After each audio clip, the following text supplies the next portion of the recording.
तो जज साहब आय के मुकदमा शुरू करी। एक मिनट की भेलियो जज साहब? अरे वकील साहब अहाँ तो पहले कारी रहिए ने, गोर केना भ गेलिए यार? 1 साल पहले तक तो अहाँ कारी रहिए। ओ एक्चुअली जज साहब पहले हमार कोयला के बिजनेस रहे तै द्वारे हम कारी रही, मुदा आब हमार आटा चक्की के बिजनेस है जज साहब, तै द्वारे हम गोर भ गेलहुं। हाँ रो बाय अब पार्ट टाइम में वकालत से हो करे छी, वकील से हो छी जज साहब, ब्रह्म बाबा के आशीर्वाद से जे छै से।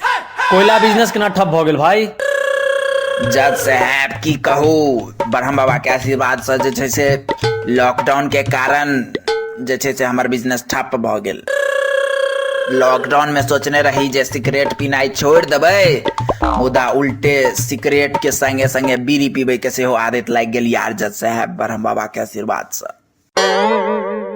अगर अहाँ सबके बकवास खत्म भ गेल हुए तो आय की कार्रवाई शुरू करी।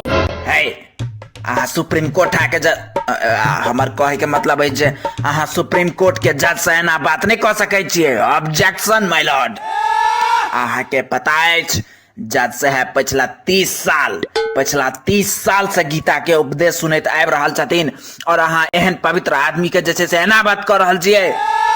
30 साल से लगातार गीता के उपदेश सुन रहल छथिन जज साहब। हाँ तो और की? जज साहब तो बहुत धार्मिक बुझा रहल छथि।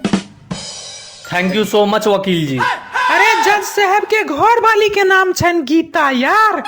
की रोज भोरे भोरे 10 टा के उपदेश दै छन, मतलब बात कथा कहै छन हिनका जे छै से। हाँ यौ जज साहब, ई बात सत्य छै? परम सत्य छै ई बात।